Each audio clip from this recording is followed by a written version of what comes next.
Në kuadër të përvjetorit jubilar të kryengritjes së Malësisë së Madhe në 115 vjetorin e saj, u organizua nga Shoqata e Veteranëve një aktivitet në bibliotekën e Universitetit të Shkodrës Luigjë Gurakuqi. Aktiviteti u zhvillua në nderim të kësaj ngjarje historike dhe të figurës së Det Gjun Luli, duke theksuar rëndësinë e saj në historinë kombëtare dhe në rrugën drejt lirisë.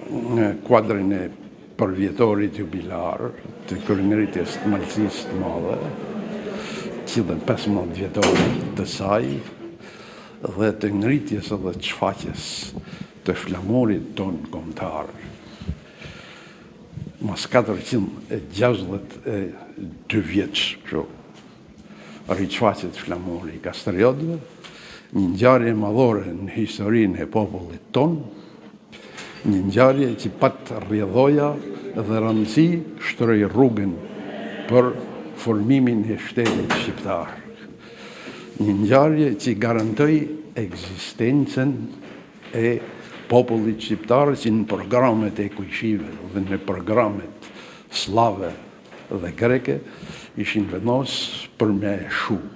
Kryengritja e Malësisë së Madhe e vitit 1111, e cila si vjet feston 115 vjetorin e saj, përbën një nga momentet kyçe të lëvizjes kombëtare shqiptare. Sepse kjo shënoi një fazë të re të organizimit dhe të ndërgjegjësimit politik.